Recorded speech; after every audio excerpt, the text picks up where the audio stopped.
नमस्कार दोस्तों, मैं आपका दोस्त लाल बाबू कुमार एक बार फिर से आपके सामने हाजिर हूँ एक ऐतिहासिक किस्सा लेकर। एक ऐसा किस्सा जिसे सुनकर आपका सीना गर्व से फूला नहीं समाएगा। एक ऐसा किस्सा जो आपका भारतीय जवानों के प्रति सहानुभूति और श्रद्धा की भावना को और ऊंचा कर देगा, आपको गर्व महसूस कराएगा। भारत पाकिस्तान युद्ध 1965 की पूरी कहानी हम जानेंगे इस वीडियो में। साल 1965 का भारत पाकिस्तान युद्ध उन लड़ाइयों का नाम है जो भारत और पाकिस्तान के बीच अगस्त 1965 से सितंबर 1965 के बीच लड़ी गई थी। इस युद्ध को कश्मीर का दूसरा युद्ध भी कहते हैं, क्योंकि सन 1947 के बाद पाकिस्तान ने भारत के कश्मीर को हथियाने के लिए दूसरी बार उस पर हमला किया था, पर भारत ने इस हमले का मुंहतोड़ जवाब दिया और पाकिस्तान को युद्ध विराम की संधि पर हस्ताक्षर करने के लिए बाध्य किया। आज इस युद्ध से जुड़ी पूरी जानकारी हम आपको अगले 5 मिनट में देने की कोशिश करेंगे। युद्ध से पहले कक्ष के रन का विवाद। 1947 की आजादी के बाद भारत और पाकिस्तान के बीच कक्ष के रन के अतिरिक्त दोनों देश के सीमाओं का विवाद भी साथ साथ चलता रहा। कक्ष का रन गुजरात में स्थित है और यह एक दलदली और बंजर इलाका है।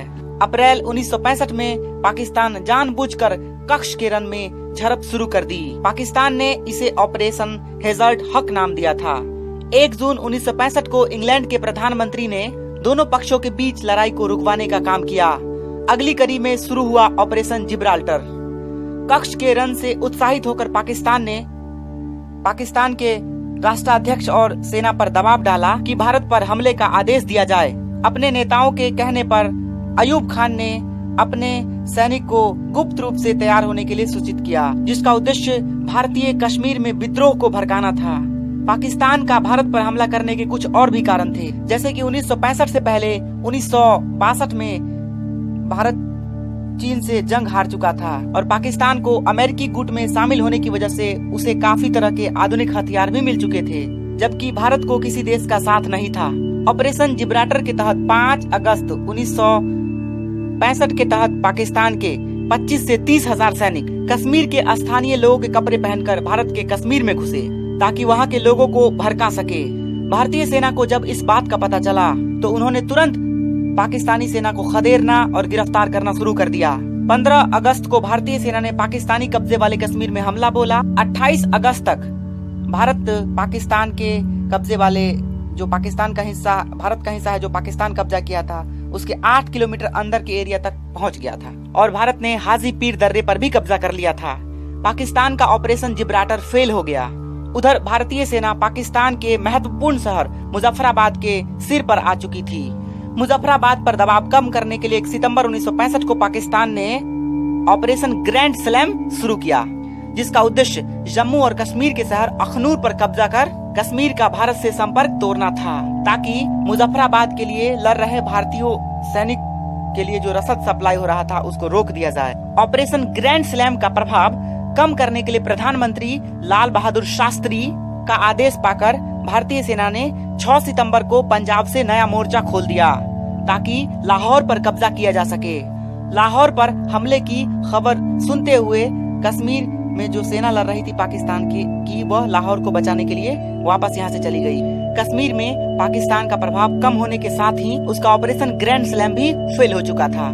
लाहौर वाले एरिया में पकड़ मजबूत करने के बाद भारत ने पाकिस्तान के सियालकोट पर भी हमला कर दिया, परंतु इस अभियान में भारत को सफलता नहीं मिल पाई। उधर पाकिस्तान ने अमृतसर पर कब्जा करने के लिए खेमकरन सेक्टर पर हमला कर दिया। खेमकरन के असल उतार गांव में भयंकर लड़ाई हुई, जिसमें पाकिस्तान की बुरी तरह हार हुई।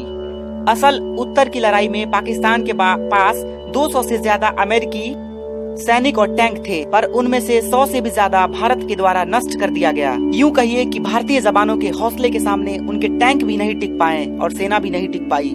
असल उत्तर की इस लड़ाई में वीर अब्दुल हमीद पाकिस्तान के 3 टैंक को तबाह करके शहीद हो गए थे। हम अब्दुल हमीद की इस शहादत को बार बार नमन करते हैं। यूनाइटेड नेशन ऑर्गेनाइजेशन के द्वारा दोनों देशों पर युद्ध को रोकने के लिए दबाव बढ़ता ही जा रहा था। भारत युद्ध विराम के लिए राजी था, पर लड़ाई तब तक नहीं रुकी जब तक पाकिस्तान युद्ध विराम के लिए राजी न हो गया। अतः दोनों देश 22 सितंबर को युद्ध विराम के लिए राजी हो गए। 23 सितंबर के सुबह 3 बजे शास्त्री जी ने देशवासियों को युद्ध विराम की सूचना दिया। युद्ध विराम के बाद जनवरी 1966 में रूस के ताशकंद शहर में दोनों देशों के बीच ताशकंद समझौता हुआ, जिसके तहत दोनों देशों को एक दूसरे की जीती हुई जमीन को वापस करनी थी।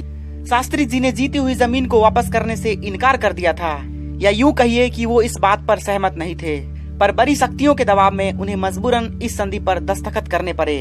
इस समझौते की कुछ घंटे बाद ही उनकी दुखद मृत्यु हो गई।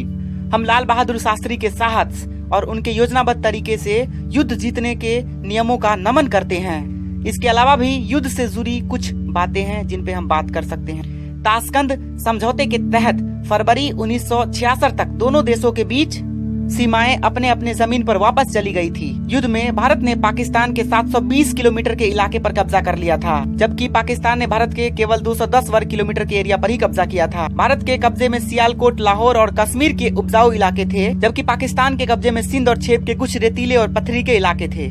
युद्ध के बाद ही भारतीय सेना में से मुस्लिम रेजिमेंट को खत्म कर दिया गया था, क्योंकि युद्ध के दौरान भारत के 2 मुस्लिम रेजिमेंट ने पाकिस्तान के खिलाफ युद्ध करने से मना कर दिया था और लगभग 20,000 मुस्लिम सैनिकों ने पाकिस्तान के आगे हथियार डाल दिए थे।